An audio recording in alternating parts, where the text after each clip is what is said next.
Como ustedes pueden ver en pantalla, he puesto un título en esta mañana a la enseñanza y es el tesoro para el cristiano. Vamos a estar mirando una serie en esta parte, en esta segunda sección del capítulo 6 de Mateo, bajo un título general, que es: la seguridad del cristiano no está en lo material, sino en el reino de Dios. Y para esta mañana nos corresponde mirar esa primera parte de la sección bajo el título El tesoro para el cristiano. Bueno, seguimos con la serie del Sermón del Monte, y qué bueno es poder recordar todo lo que hemos venido aprendiendo en esta sección del sermón, que el Señor Jesucristo ha dado, en donde instruye a sus seguidores a que la justicia que ellos practican o que ellos deben practicar debe ser mayor que la de los fariseos. Por eso en el capítulo 5 pudimos observar el llamado que Dios hace a su pueblo para que observe y guarde la ley, no de una manera legalista, lo estuvimos aprendiendo y lo estuvimos observando, sino que observe la ley de una manera práctica, sabiendo que la ley no ha sido abrogada, sino que al contrario ha sido distorsionada. Y en ese ánimo Cristo presenta unas antítesis sobre la mala observancia que se tenía en el mandato de guardar la ley moral, y que los escribas y fariseos la distorsionaban al enseñarla, al proclamarla a los pueblos judíos. Por eso estuvimos viendo esas antítesis una por una allí en todo lo concerniente que tenía que ver con los asuntos de la ley moral, y que el Señor expresa a sus seguidores y enseña a sus seguidores de cómo guardarla bajo la justicia cristiana. Y en este sermón vimos muy claro que el Señor ordena esto. Ahora, posterior a esto, Cristo sigue haciendo un llamado a su pueblo para que la práctica de la justicia cristiana, ahora en cuestiones religiosas, como la dádiva, como la oración y el ayuno, no se haga de una manera mecánica, sino se haga de una manera orgánica y natural. El creyente debe entender esto. Y Cristo nos enseñaba esto a través de esa primera parte de la sección del capítulo 6.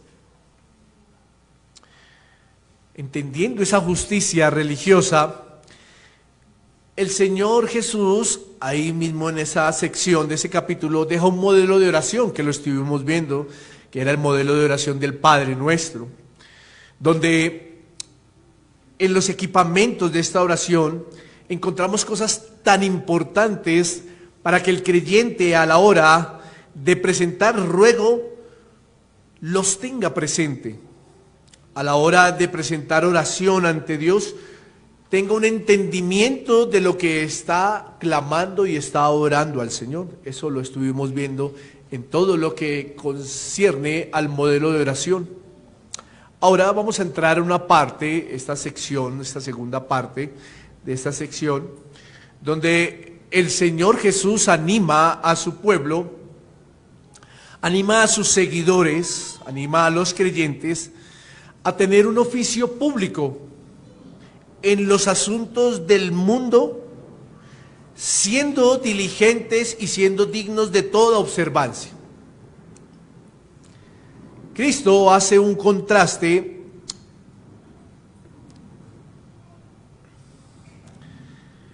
en lo recorrido del capítulo en cuanto a las responsabilidades religiosas, como lo dije hace un momento, y ahora entra a hacer un contraste en esta sección de este capítulo en cuanto a las responsabilidades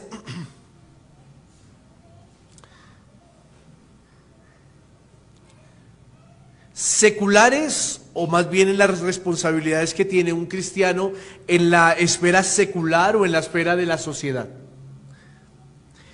Y es interesante algo aquí, para que usted lo tenga presente y lleve un orden de lo que hemos venido aprendiendo y lleve un orden también cuando lee el Sermón del Monte. Es interesante algo aquí, que posterior a la enseñanza sobre las responsabilidades del creyente en cuanto a la justicia religiosa, ¿cierto? Posterior a esta enseñanza, Cristo ahora pone sobre la mesa las responsabilidades del creyente en la esfera secular. ¿Por qué es interesante esto, mi amada iglesia? Porque si usted lleva una línea, es como si el Señor le estuviera diciendo al creyente: usted no puede ejercer una vida piadosa, honesta y pura en la privacidad y en la iglesia.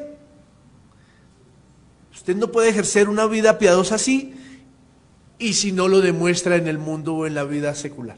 ¿Me hago entender? Es como si Cristo primero le estuviese diciendo al creyente: usted no puede ejercer una vida coherente con su cristiandad en medio del mundo o en medio de la sociedad si primero no ejerce una vida piadosa, honesta, sincera en su vida privada y pública, religiosa en cuanto a la justicia.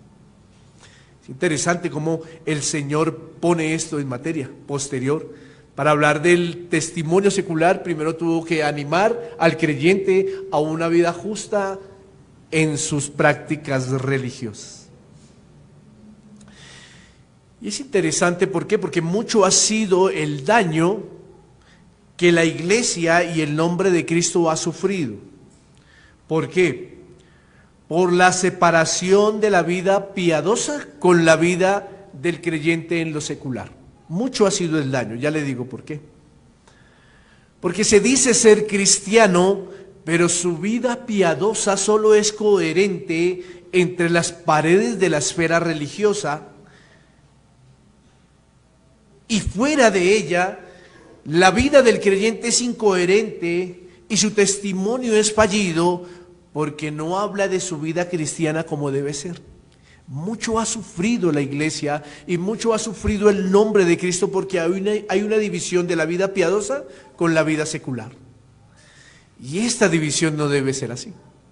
Es por eso que Cristo pone sobre la mesa y pone en balance primero la justicia del cristiano en cuanto a prácticas religiosas y ahora la justicia del cristiano en cuanto a una vida de testimonio en lo secular.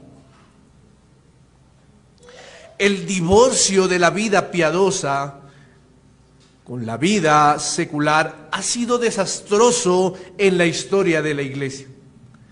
Porque en el ejercicio de practicar la justicia cristiana, el creyente ha quedado corto, porque en medio de los ejercicios seculares, tales como ir de compras, tales como ir a un restaurante, tales como trabajar para otros, tales como ejercer algunas prácticas en medio del mundo, ¿cierto? Sale verdaderamente lo que hay en el corazón y flotan o salen a flote las ambiciones, las envidias, el orgullo, la altivez y otros que salen a flor de piel, dejando un mal testimonio de Cristo y del nombre del cristiano o del creyente. Es por eso, mi amada iglesia, que se debe recordar que aunque el creyente no es de este mundo, sigue habitando en este mundo.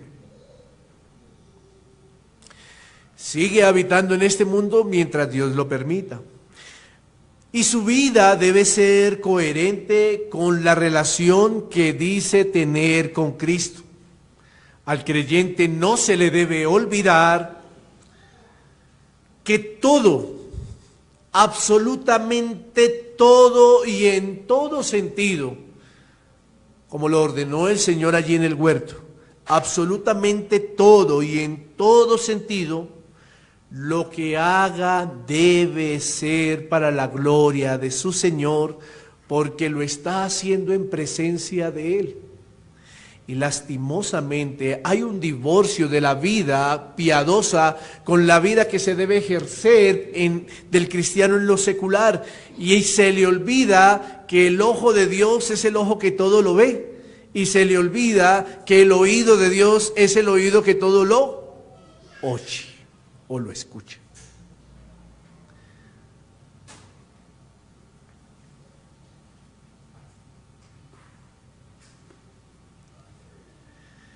Por eso en esta parte del sermón vemos a un Señor Jesús interesado en todas las dimensiones de la vida del creyente, tanto en la privada como en la pública, así como en la religiosa como en la secular. Por eso si usted toma su Biblia ahí y verifica los versículos 4, 6 y 18, Cristo enfatizaba lo siguiente: y tu Padre que ve en lo secreto te recompensará en público. Y más adelante, en el versículo 32, encontramos o vemos la afirmación de que Él como Padre sabe que sus hijos tienen necesidades de algunas cuestiones en medio de un mundo secular. Entonces note cómo vemos en esta parte del sermón a un Señor Jesucristo interesado en la justicia del cristiano en todas las dimensiones donde el creyente vive. Nótelo. Es por eso la insistencia de Cristo en medio del sermón a que sus seguidores sean diferentes de la hipocresía del religioso. Es por eso la insistencia del Señor Jesucristo en medio del sermón a que sus seguidores sean diferentes a la vida del pagano en medio del materialismo y a renunciar a los deseos vanos que son el sostenimiento, a renunciar a los deseos materiales que son el sostenimiento para la vida de los paganos. Es por eso la insistencia de Cristo de que el creyente tenga un buen testimonio y de que el creyente tenga un buen manejo allí en la vida secular. Cristo está interesado en la vida del creyente, en el testimonio del creyente en todas sus dimensiones. En la justicia práctica religiosa y ahora en el testimonio práctico en medio del mundo. Y es sobre esto que ahora Cristo enfoca su enseñanza en esta parte del sermón. A que el creyente tenga presente que la ambición mundana ejerce una fuerte fascinación sobre su corazón. El encanto del materialismo es difícil de romper, pero no imposible. Es por eso que Cristo, con sus palabras, ayuda al creyente a que debe de elegir bien y coherentemente con lo que cree, ya que debe enfrentar el afán de vivir en una sociedad consumista, donde la burguesía altiva es la que sobresale, donde las modas son las que acaparan los círculos sociales, y si no se está en esas modas, no eres digno de participar de tales círculos. Miren lo que tiene que enfrentar el creyente. Donde el materialismo se volvió ahora el eje fundamental de los mensajes en muchos lugares, lugares donde dicen tener un púlpito.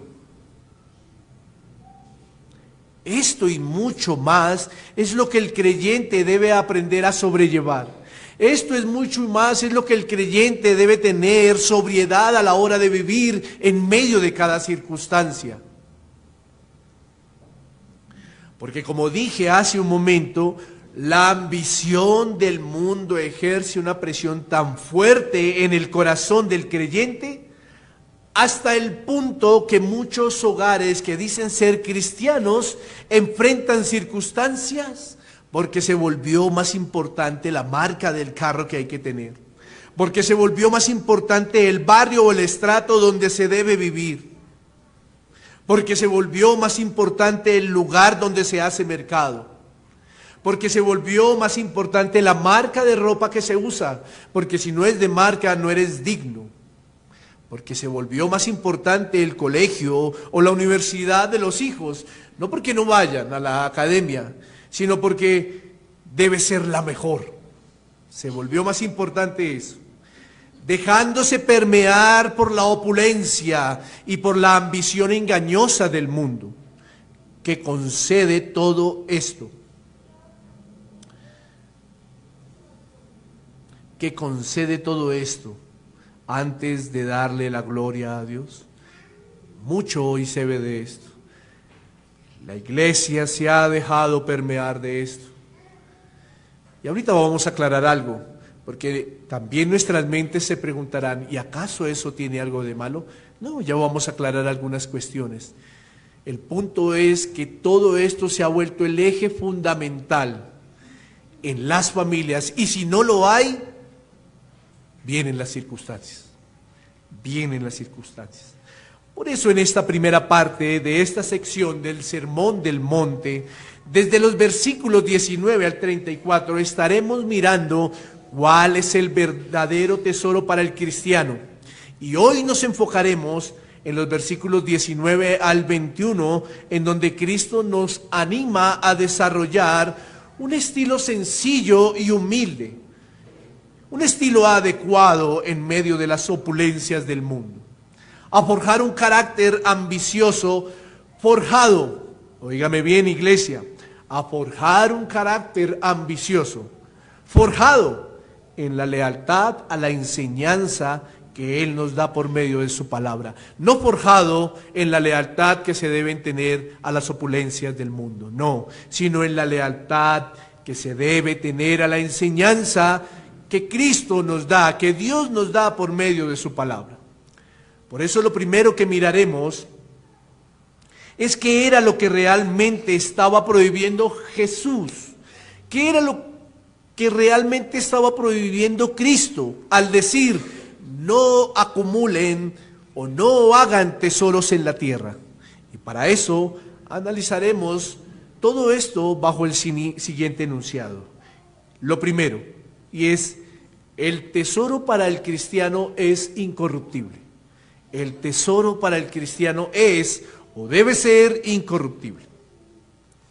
Versículo 19 al 20. Note las palabras de Cristo.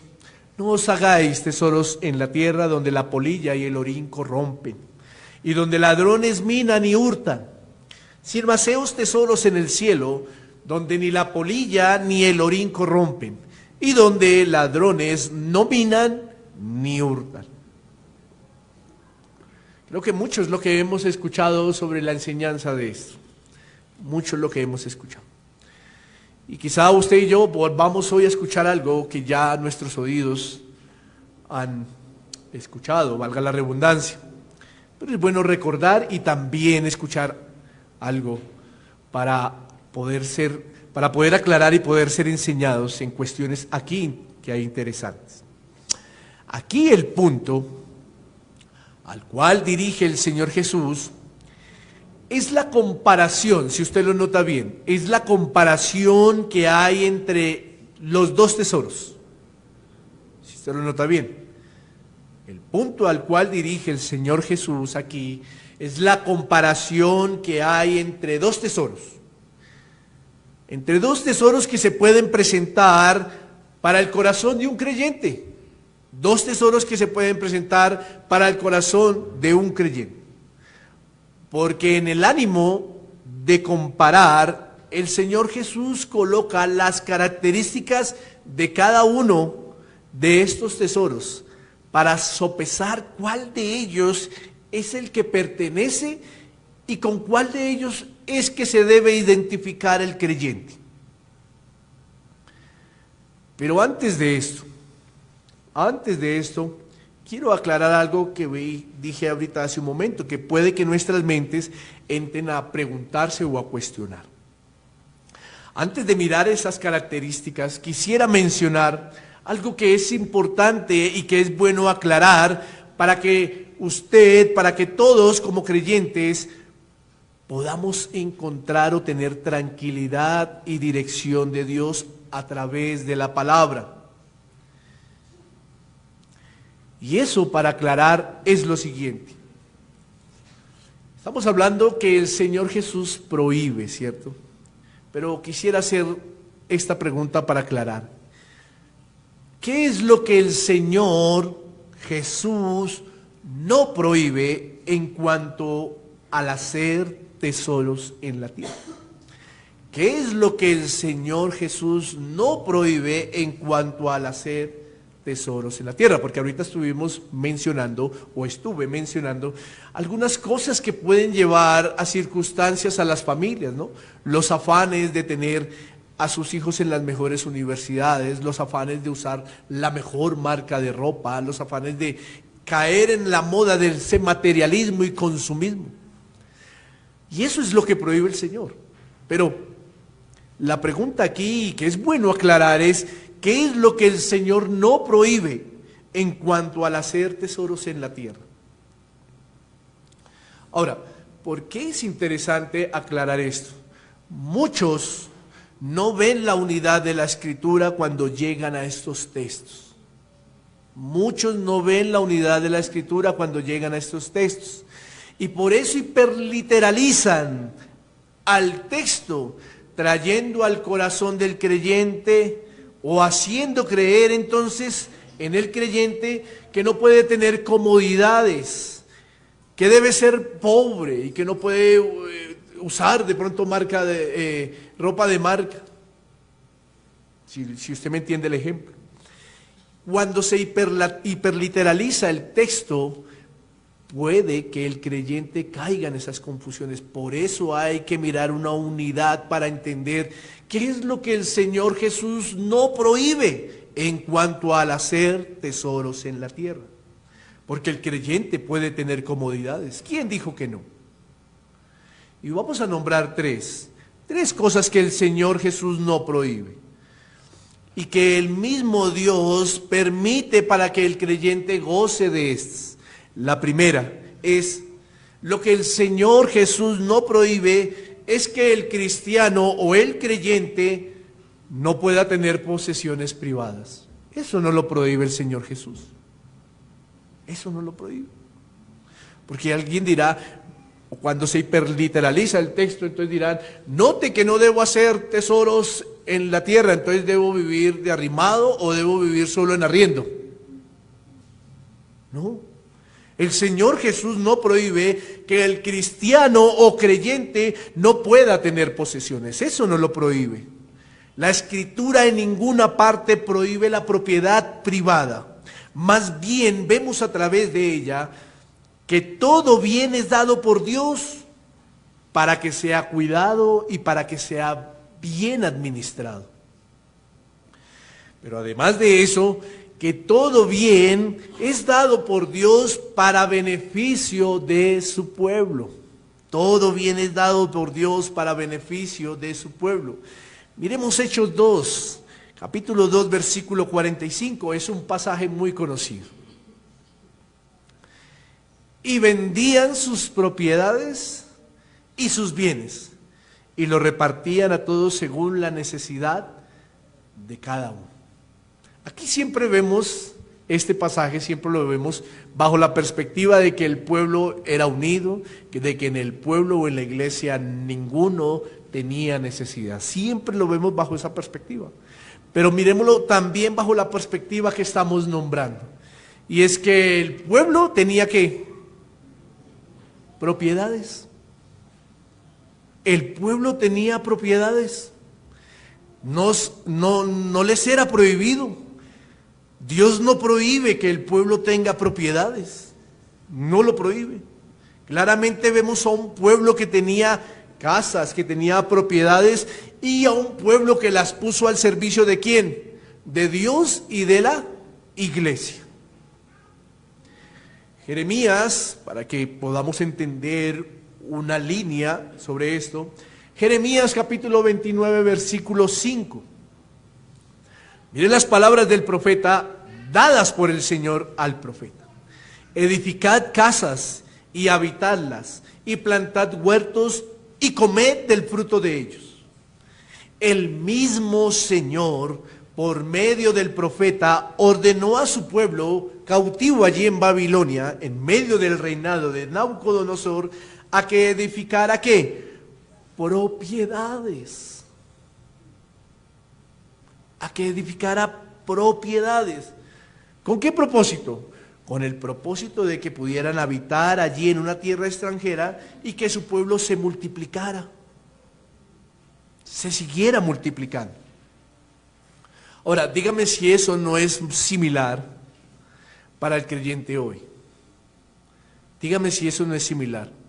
Porque aunque no vivimos en cautividad, en opresión, sí vivimos en un mundo que no es el nuestro. Y el Señor nos ordena que edifiquemos casas, que las habitamos. ¿Para qué? Para que el nombre de Dios por medio de nuestras familias se siga promulgando. Eso es muy similar. Levantar propiedad en medio de este mundo es algo indispensable también para la iglesia. Para que se pueda habitar, para que se pueda crecer y para que se puedan poner al servicio de Dios y de su iglesia. En segundo lugar, lo que Dios no prohíbe es ahorrar. Lo que el Señor no prohíbe es ahorrar, es provisionarse para el futuro imprevisto. Eso no lo prohíbe el Señor cuando está hablando estas palabras allí en el sermón. Porque en medio de los malos manejos de los estados y sus reformas económicas cambiantes, hoy el cristiano se ve tentado a ambicionar el dinero para poder suplir para los suyos, sin importar el costo. Hoy el cristiano se ve tentado en eso. Pero más bien lo que Dios ordena en la Escritura es a que el cristiano sea un buen ¿qué? Administrador. A que sea un buen mayordomo. Un buen mayordomo de lo que Dios mismo le provee y que en lo posible pueda ahorrar para aprovisionarse para futuras eventualidades. Es por eso que en la unidad de la Escritura vemos el llamado del Señor a cuidar y proveer para los de su casa. Y en la unidad de la Escritura también vemos el ejemplo de provisionarse para que cuando venga el tiempo de la escasez o venga el tiempo no fácil, el cristiano no pase circunstancia alguna. Miremos la Escritura, Proverbios capítulo 6, versículos 6 al 8. Proverbios capítulo 6, versículos 6 al 8. Ve a la hormiga, decía el proverbista, oh perezoso, mira sus caminos y sé sabio, la cual no teniendo capitán, ni gobernador, ni señor, prepara en el verano su comida y recoge en el tiempo de la siega su mantenimiento. El Señor aquí nos da o nos ejemplariza que no es prohibido provisionarse o ahorrar. Por eso cuando hablamos de no hacer tesoros en la tierra, el Señor no está prohibiendo que el cristiano pueda ahorrar, que el cristiano pueda provisionarse para futuras eventualidades. No, eso no está prohibido. Es más, siempre hablo sobre esto cuando estamos hablando de temas matrimoniales a los esposos. Y es más, en un hombre debería estar en su pensamiento la provisión o el ahorro que debe dejar para su esposa o su familia. Porque si la Escritura dice que el esposo debe amar como Cristo amó a la iglesia, dígame si Cristo no provisionó a su esposa para que ella no quedara sola. Él la provisionó del Espíritu Santo. Por eso la esposa, que es la iglesia, no anda sola. Ahora, eso debe ser un ejemplo para que los hombres provisionen para el futuro, porque, bueno, mañana no sabemos nuestra situación, pero debe ser un ejemplo para que las familias, para que las esposas no queden a la deriva. para que las esposas posiblemente puedan tener un sustento o una provisión para futuras eventualidades. Miren lo que dice la Escritura en 1 de Timoteo 5:8. Porque si alguno no provee para los suyos y mayormente para los de su casa, ha negado la fe y es peor que un incrédulo. Mi querido hermano, cuando miramos este texto, Cristo jamás está prohibiendo que el cristiano ahorre y tenga provisiones para eventualidades futuras. Eso es bueno aclararlo. Eso es bueno aclararlo. Le dije que eran 3 cosas que quería aclarar aquí. La tercera es la siguiente. Lo que el Señor no está prohibiendo, o lo que el Señor no prohíbe al decir no hacer tesoros en esta tierra, Él no prohíbe que se desprecie, o no prohíbe que no se goce de las bendiciones que Dios permite para el creyente. El creyente debe disfrutar de las cosas buenas que Dios ha dado. Lógico, en concordancia como el mismo Señor lo ordena. Pero el creyente debe disfrutar de las cosas buenas que Dios ha dado en abundancia, para sacar provecho de todas las dádivas que Dios trae a sus hijos. Miren lo que dice Pablo a Timoteo en su primera carta, capítulo 4, versículo 4. Porque todo lo que creó Dios es bueno, y nada es de qué, de despreciar, de desechar, si se toma con acción de gracias. Si se toma con acción de gracias. Note el parámetro. Note que el Señor dice, gocen de las bendiciones, pero háganlo bajo el parámetro que Dios ha ordenado. Él no está prohibiendo que se desprecie, o Él no prohíbe que no se goce de las bendiciones que Él mismo permite a la vida de los creyentes. Y si miramos más adelante en el capítulo 6, versículos 17 y 18, Pablo ordena a Timoteo a que instruya a unos agentes dentro de la iglesia que tienen mucho dinero. 6, 17 y 18, mire lo que dice: a los ricos de este siglo manda que no sean altivos, ni pongan la esperanza en las riquezas, las cuales son inciertas, sino en el Dios vivo, que no todas las cosas en abundancia, que nos da, todas las cosas en abundancia para que las que disfrutemos. Pero note que el enfoque ahí es que hay ricos.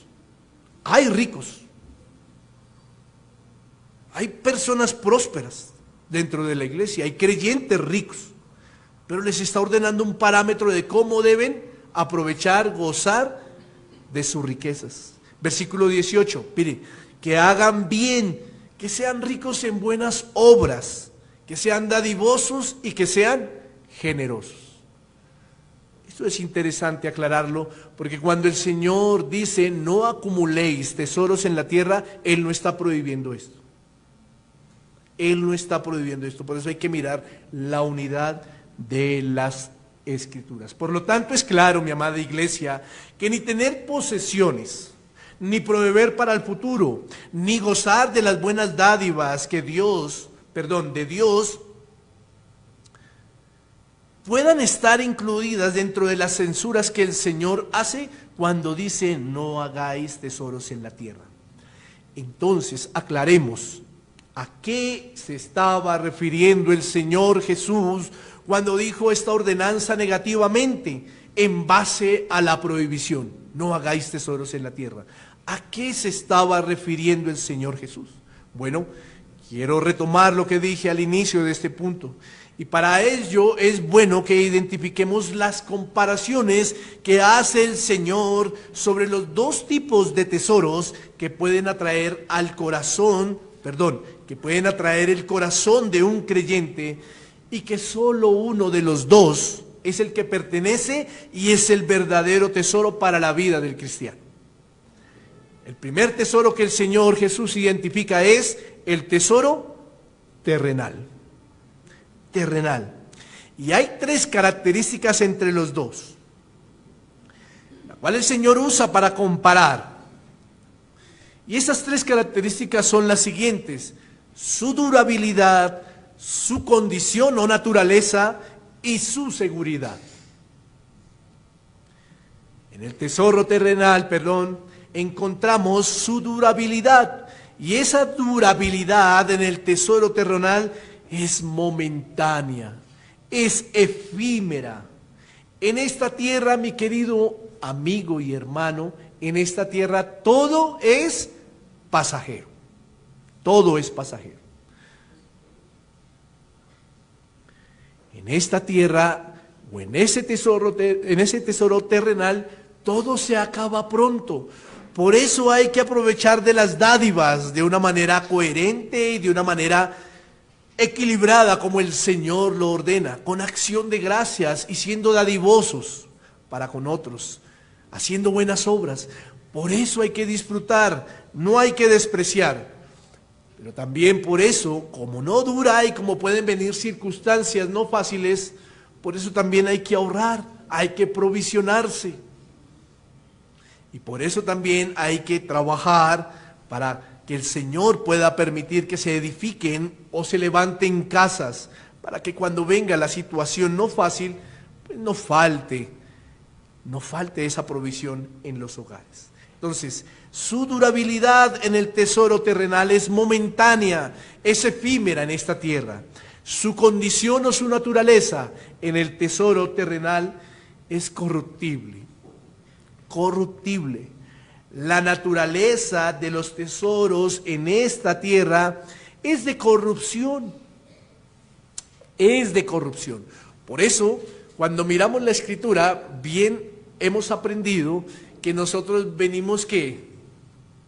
¿Con todas las provisiones a este mundo? ¿O como que dice la Escritura? ¿Que llegamos qué? ¿Desnudos?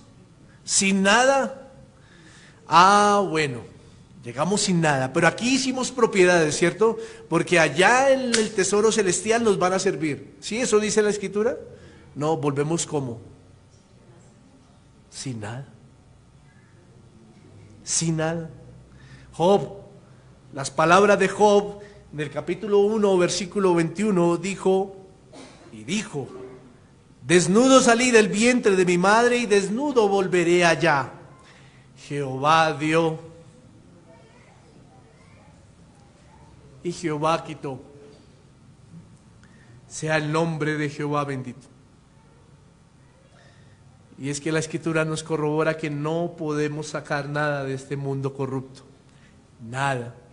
Porque todos los tesoros de este mundo son corruptibles. El apóstol Pablo le dijo a Timoteo en 1 de Timoteo 6:7, porque nada hemos traído a este mundo y sin duda nada podremos sacar.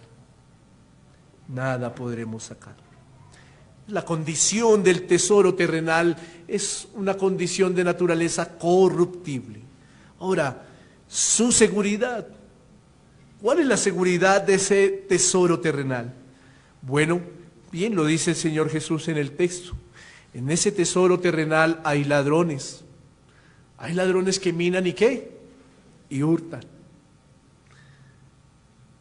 Pero que también hay plagas, hay polilla y hay óxido que corrompen. Es interesante esto aquí porque la palabra griega para corromper o para oxidar, brosis, que tiene que ver también con comer o con acabar. Y esto también hace referencia a todo aquello que puede acabar con el tesoro que está siendo almacenado. Esto hace referencia a todo aquello. El orgullo, la altivez, la opulencia, corrompe. Es orín, es plaga que sale de un corazón engañoso. Y a cualquier momento puede hacer que todo lo que está almacenado se espume. Porque aquí miramos solo el término de la polilla. Y claro, las polillas que hacían, ellas entraban a los almacenes donde los judíos, válgame la redundancia, almacenaban o guardaban las telas. ¿Y qué hacía la polilla? se comía las telas. Por eso todas las provisiones en esta tierra, en este tesoro terrenal, no son seguras, nada es seguro. Ahora, es bueno identificar esto, ¿por qué? Porque entonces, ¿qué quiso decir el Señor Jesús cuando hace este llamado al creyente? ¿Qué quiso decir el Señor Jesús? Lo que realmente prohíbe el Señor Jesús es que el creyente no tenga una acumulación egoísta. Lo que realmente prohíbe el Señor Jesús es que el creyente no tenga su esperanza en lo terrenal, en el materialismo, que su confianza en el manejo de todo no esté puesta en la opulencia ni en las cosas materiales. Eso es lo que realmente quiere decir el Señor Jesús. Que la felicidad de cada círculo social en donde el creyente se desenvuelve esté sostenida por la gracia de Dios, mas no por la opulencia, mas no por las cosas materiales. Eso es lo que prohíbe el Señor Jesús cuando habla en términos de prohibición en esta parte. El Señor, al dar estas palabras,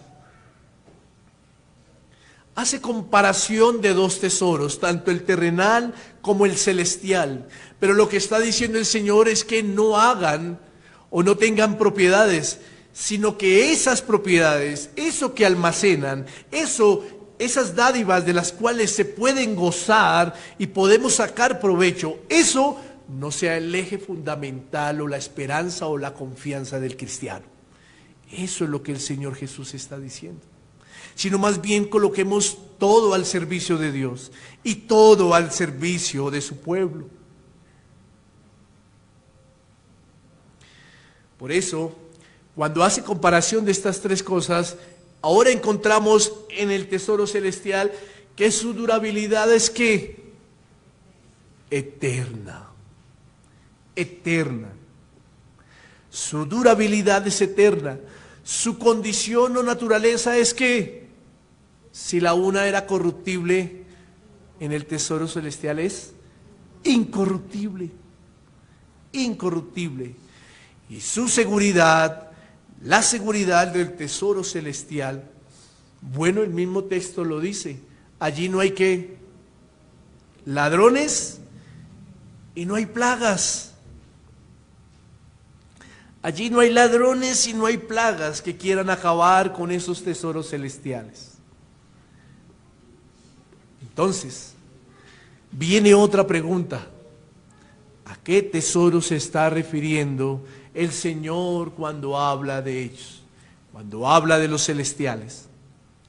Bueno, aunque el Señor no dice expresamente o no explica cuáles son, sí podemos concluir implícitamente lo contrario a lo que es hacer tesoros en la tierra.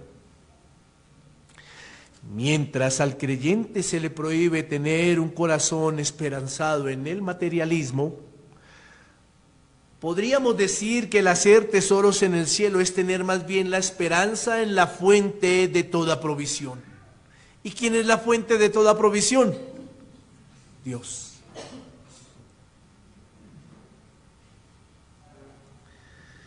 Porque lo malo, mi amada iglesia, no es tener provisión. Lo malo es poner la esperanza en ellas. Lo malo es tener un corazón egoísta. Es por eso que el hacer tesoros en el cielo es un llamado al creyente a obedecer aquí en la tierra conforme a lo que el Señor ha ordenado hacer con sus dádivas, para que esto cause efecto eternamente. Ahora, es bueno aclarar que Cristo no estaba enseñando una doctrina sobre los méritos para alcanzar algo que solo Él lo puede dar. Es bueno aclarar que el Señor, cuando dice a los creyentes, hagan tesoros en el cielo, no estaba enseñando una doctrina de que la salvación es por obras. No, hay que aclarar eso. Lo que el Señor desea recordar en el creyente es que la salvación no es por obras, pero que es necesario hacer buenas obras fruto de la fe, para que éstas causen un efecto en los tesoros celestiales.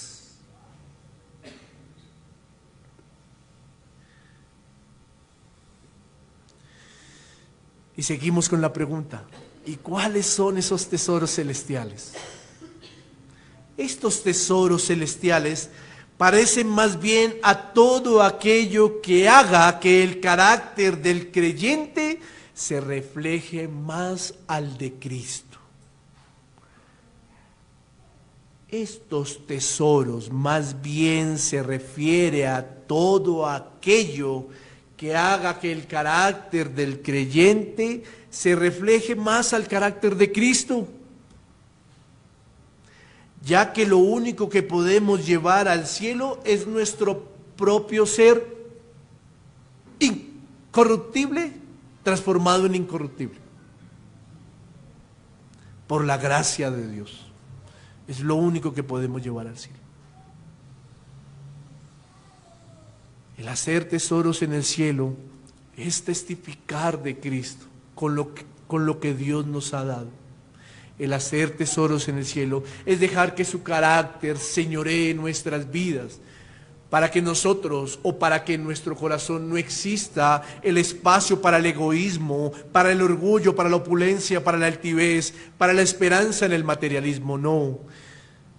El hacer tesoros en el cielo es dejar que su carácter gobierne en mi vida, que yo refleje cada día el carácter de Cristo. Por eso, mi querido hermano, Cristo primero ordenó a que el creyente practicara una justicia religiosa en honra a Él, para que en el ánimo de testificar y de ser coherente, el creyente debe vivir una vida piadosa en medio de un mundo pecaminoso, ejemplarizando el carácter de Cristo. Nadie, absolutamente nadie puede decir testifico de Cristo si su justicia religiosa en sus prácticas está deshabitada, está desolada o no las hace.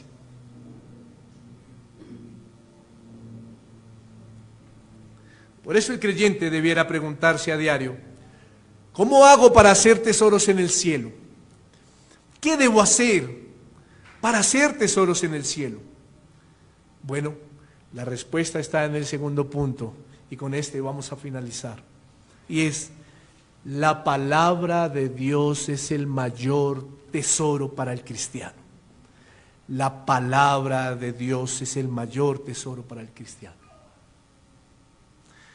Porque donde esté, versículo 21, vuestro tesoro, allí estará también vuestro corazón. Ahora, ¿por qué la palabra de Dios es el mayor tesoro para el cristiano? Porque allí encontramos el carácter de Dios revelado para el hombre, para el creyente.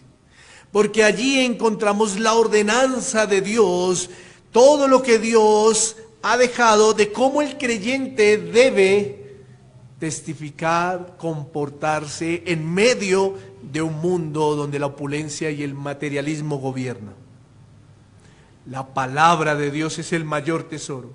Es claro que el Señor ordena al creyente que no tiene otra identificación, que no tiene otra identidad en cuanto al tesoro, porque el tesoro que identifica al creyente es el incorruptible, o sea, el celestial. Porque cuando una persona dice ser creyente, se identifica con lo que hay en su corazón, se identifica con lo que el Señor ordena en medio de su palabra. Por eso cuando una persona dice ser creyente, lo que debe abundar allí en su corazón, ¿qué es? La palabra de Dios. La palabra de Dios. Bien lo dijo el proverbista, Proverbios 2, versículo 1 al 5. Hijo mío, Si recibiereis mis palabras y mis mandamientos guardares dentro de ti, haciendo estar atento tu oído a la sabiduría, si inclinares tu corazón a la prudencia, si clamares a la inteligencia y a la prudencia dieres tu voz, versículo 4, si como a la plata, note, si como la plata, hablando de un tesoro, la buscares y la escudriñares como a tesoros, entonces entenderás el temor de Jehová y hallarás el conocimiento de Dios. La palabra del Señor, mi amada iglesia, es la que a diario le recuerda al creyente cómo debe administrar toda la provisión y todas las dádivas de Dios.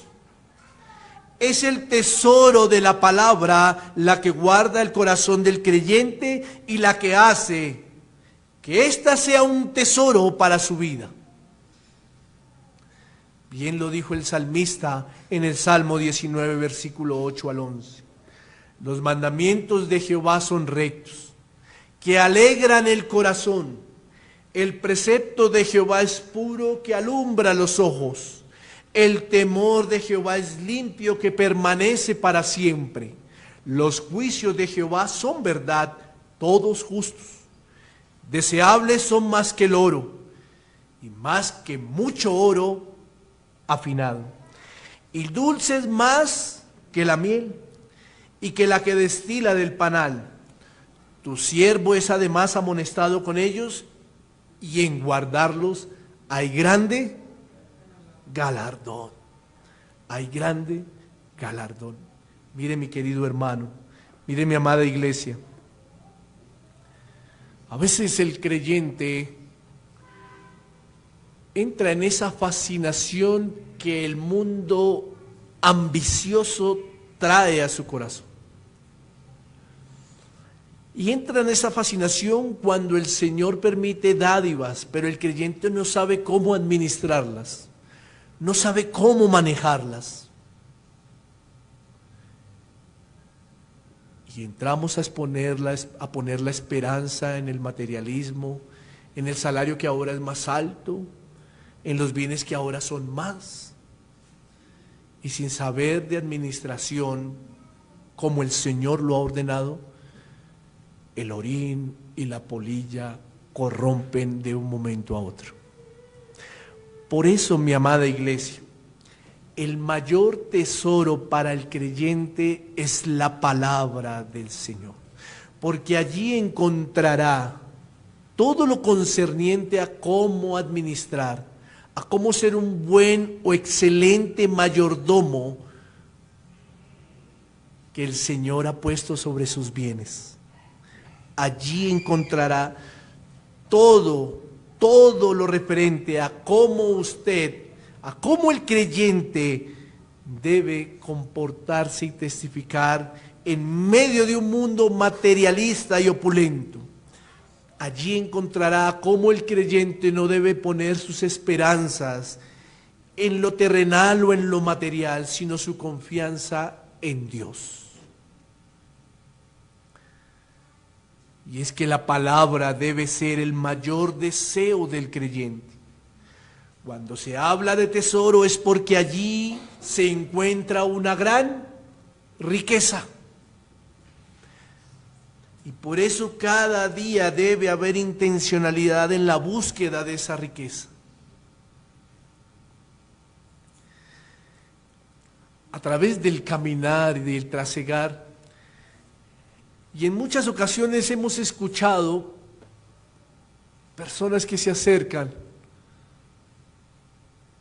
pastor, es que tengo esta situación, es que mire esta situación. Y cuando uno mira una radiografía de la vida, esto no es una regla, estoy diciendo que son momentos.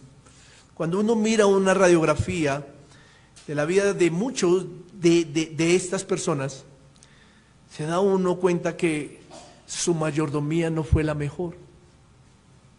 Se da uno cuenta que no disfrutaron de la manera como el Señor enseña en la palabra, que disfruten de las dádivas del Señor.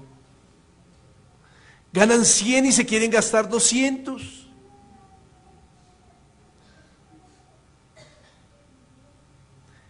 Ganan 100 y quieren pagar deudas de 500.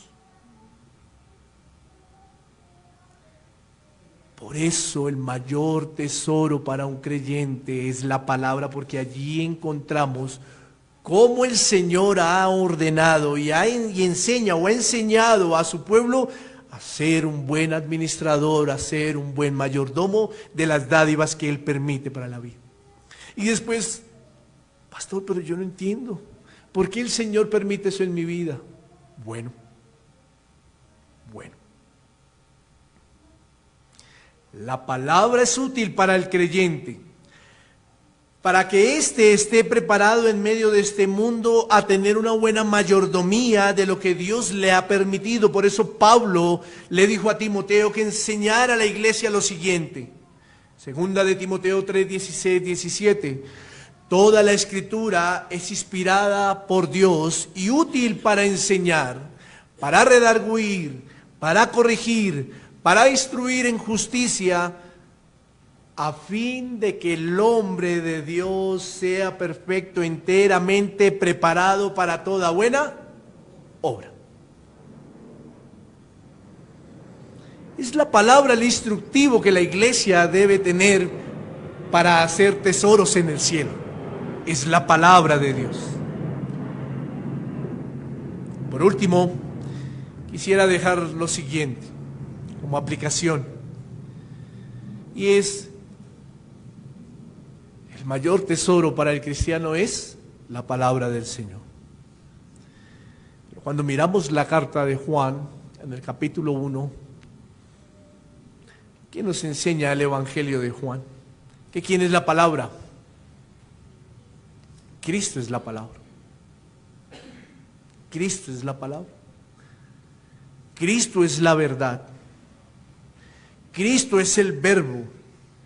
Y por eso el llamado es a que Cristo sea el tesoro para todo el creyente, pero sea del tesoro para todo aquel que nos está escuchando en esta mañana. Para que ese corazón atesore, anhele verdaderamente la riqueza que sí trae edificación a su vida. Cristo, la noticia del Evangelio. Mire, mi querido amigo, usted que me escucha en esta mañana, no hay mayor tesoro, sino Cristo en su vida. No hay mayor tesoro. Podrán faltar muchas cosas que son opulencia para el mundo. Podrán faltar muchas cosas que son materialismo y que son fundamentales en medio de este mundo. Podrán faltar. Pero mientras esté Cristo, es el mayor tesoro para un corazón. Es el mayor tesoro para un corazón. No hay tesoro más grande y más hermoso que Cristo. No hay tesoro más perdurable, más seguro, más duradero y con una naturaleza incorruptible que Cristo. No hay tesoro más hermoso que Él. Mi hermano, que el Señor nos ayude y ayude a su iglesia a